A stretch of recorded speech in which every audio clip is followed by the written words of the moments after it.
आज का ये एपिसोड शुरू करने से पहले एक छोटी सी बात। क्या आप भी अपना पॉडकास्ट बनाने की सोच रहे हैं? तो एंकर ट्राई कीजिए।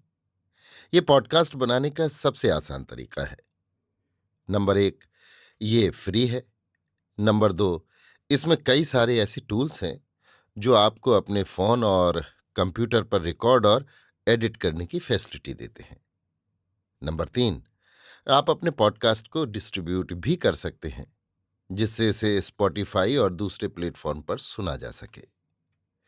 तो डाउनलोड कीजिए फ्री एंकर ऐप या विजिट कीजिए anchor.fm पर अपना पॉडकास्ट स्टार्ट करने के लिए। ये तो थी एक छोटी सी जानकारी, और अब शुरू करते हैं एपिसोड का सिलसिला।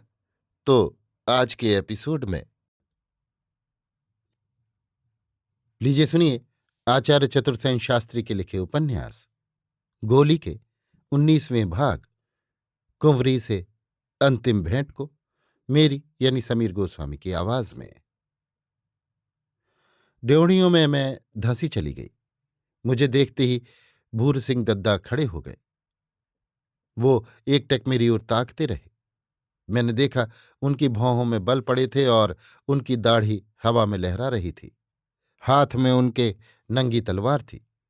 केसर तनिक ठिठकी, परंतु मैं दौड़कर दद्दा की छाती से जा लगी और फफक फफक कर रोने लगी। बहुत देर तक मैं उनकी छाती में मुंह छिपाए रोती रही। कुछ ही देर में देखा गर्म आंसू मेरे सिर पर बरस रहे हैं। दद्दा रो रहे थे। मैंने आंख उठाकर देखा, उनकी दाढ़ी आंसुओं से तर थी। मैंने भरी हुई आंखों से उनकी लाल लाल बरसाती आंखों को देखा और हिचकियां लेते हुए कहा, दद्दा, उन्होंने कुछ खाया पिया भी है या नहीं? कैसे कहूं बेटी? तो वहां कौन उनकी देखभाल करता होगा? रानी बिटिया तो अकेली ही है, केवल एक बांदी भर भीतर है। मैं जाऊंगी दद्दा। कैसे जाएगी बेटी? हुक्म नहीं है? मेरे लिए हुक्म है बेटी। मैं धर्म के बंधन से बंधा हूं। दाता का नमक मेरे लहू में है। रानी बेटी के साथ तो अन्याय हुआ ही है। उसकी भी एक मर्यादा है और मेरा भी एक धर्म है। मैं रानी बेटी की मर्यादा का यहां अकेला ही रक्षक हूं। वो मेरी धर्म की बेटी है। मैं भी आपकी बेटी हूं दद्दा। हाँ बेटी, तुझमें और रानी बेटी में दाता भेद नहीं समझते थे, ये मैं जानता हूं। आपने भी तो कभी नहीं समझा। कैसे समझ सकता था बेटी? रानी बेटी मेरी धर्म की बेटी रही, पर तू तो प्यार की बेटी है। दद्दा ने मेरे सिर पर हाथ फेरा और अपने आंसू पोंछे।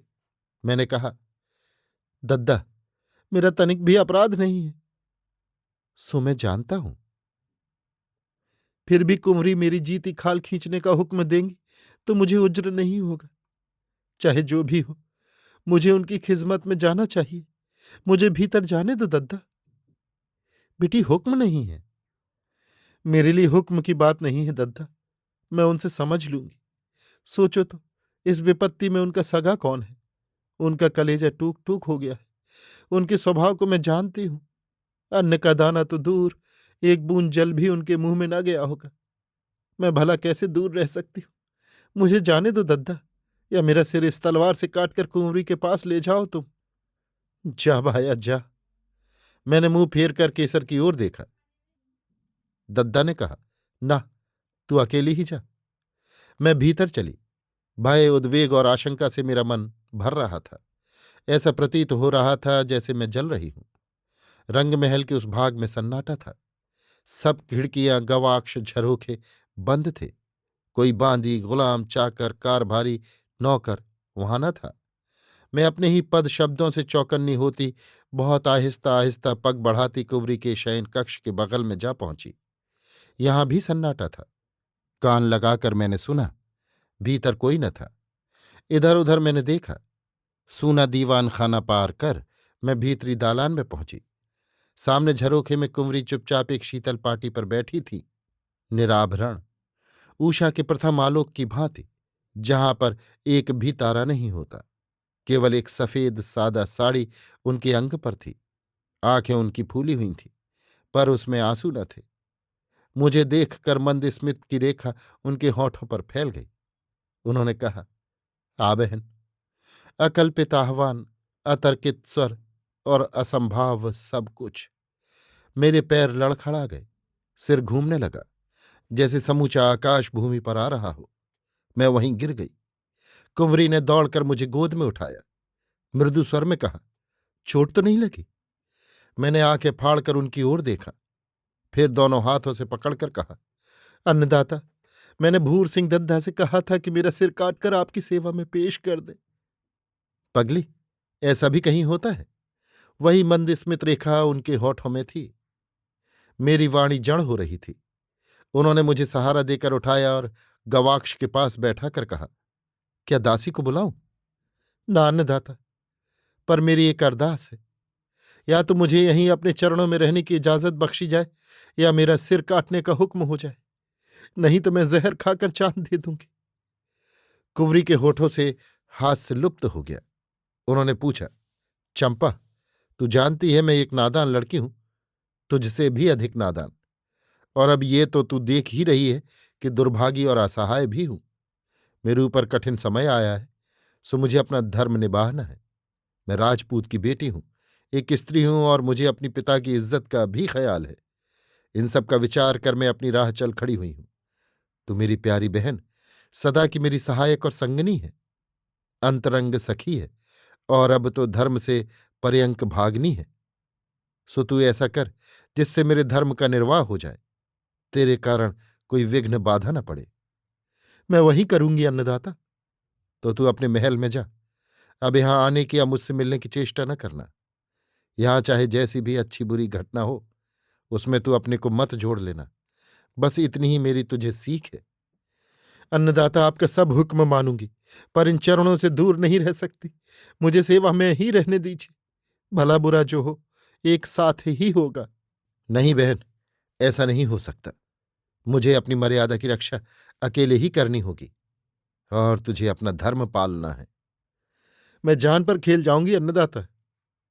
बहन, हम भाग्यहीन स्त्रियों के जीवन ही ऐसे हैं। ऐसे अवसर आते रहते हैं, कुछ में जान पर खेलना पड़ता है, पर अकारण आत्महत्या तो कायरता ही है। गुस्सा न कर, सब बातों पर विचार कर, आगा पीछे देख। परंतु मैं आपके चरणों से दूर कैसे रह सकती हूं? मेरे मन में तो तू है ही, पर मेरे पास तेरा रहना न हो सकेगा बहन। इससे मेरे मार्ग में भी बाधा पड़ेगी और तेरा भी भला न होगा। पर मैं आपको अकेली इस हालत में कैसे छोड़ सकती हूं? तू मुझे कितना प्यार करती है, ये मैं जानती हूं बहन। तेरा प्यार ही मेरे व्रत का सबसे बड़ा अवलंब है। सो तू जहां जिस दशा में रहे, मुझे इसी भांति प्यार करती रहना। बस इसी से मेरी व्रत साधना पूरी हो जाएगी। मैं क्या कहती क्या करती, मुझे कुछ भी सूझ नहीं रहा था। मेरे आंसू उमड़ आए और मैं चुपचाप उनकी गोद में मुंह छिपाकर रोने लगी। उन्होंने भी मुझे जी भरकर रोने दिया। बहुत कुछ रो लेने पर मैंने उनकी ओर देखा।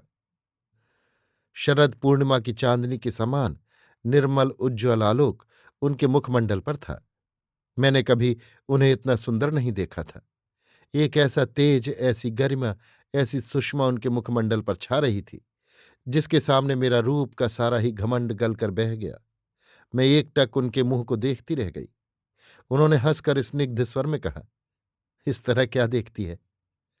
अन्नदाता, आज तक जो कभी न दिखा था, वही आज आपके मुखमंडल पर देख रही हूं। क्या देख रही है?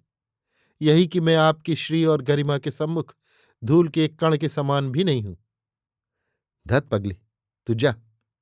पर अन्नदाता, आपने तो अन्न का दाना भी मुंह में नहीं डाला, कदाचित जल की एक बूंद भी ग्रहण नहीं की है।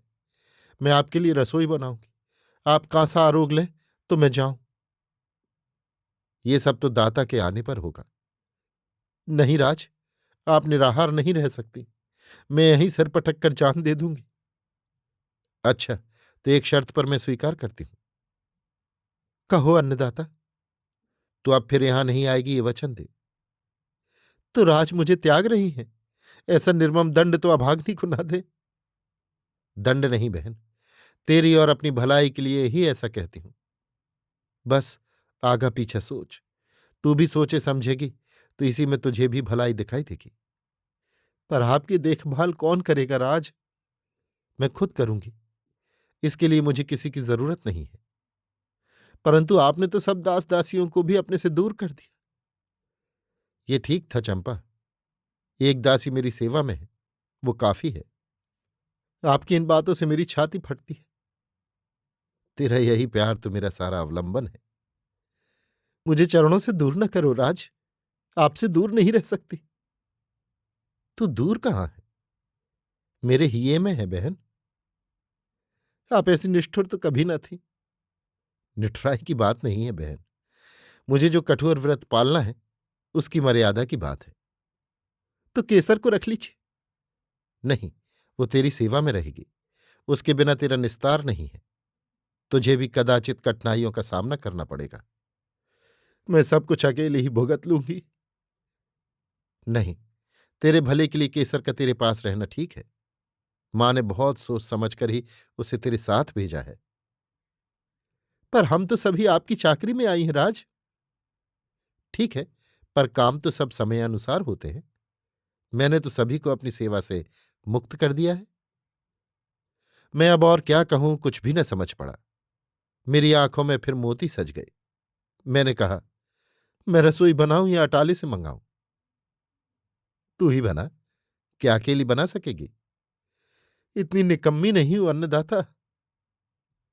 मैंने झटपट स्नान कर रसोई बनाई। जो सामग्री उपस्थित थी उसी से साधारण ही रसोई बनी। ठाकुर जी का भोग लगाकर बड़े ही संकोच से थाल सजाकर मैं ले गई। उन्होंने बड़ी बड़ी भारी पलके उठाकर कहा, पहले भूर सिंह दद्दा को दिया, वो भी तो कल से निराहार है। अन्नदाता आप आरोगी, मैं वहां थाल पहुंचाती हूं। नहीं, पहले तो उन्हें स्वयं खड़ी रहकर जिमा दे। सेवक की रक्षा तो स्वामी इसी भांति करते हैं। कुंवरी की गुण गरिमा पर मैं मुग्ध हो गई। मैंने यत्नपूर्वक ठाकुर को भोजन कराया। यद्यपि ठाकुर ने भी बहुत ननुनच किया। इस कार्य से निवृत्त होकर मैं दूसरा थाल सजाकर फिर कुंवरी के पास गई। कुंवरी ने कहा, आ बहन तू भी बैठ, दोनों बहनें साथ ही खाएं। अन्नदाता ये कैसे हो सकता है? आप कांसा आरोग्य, ना होगा तो जूठन का प्रसाद मैं भी पाऊंगी। जूठन का प्रसाद नहीं बहन, मेरे साथ बैठ। मर जाऊं तो भी ये बेअदबी ना होगी, ऐसा कभी नहीं होता है अन्नदाता। बहन, तू नहीं जानती तेरा मेरा रिश्ता अब क्या है?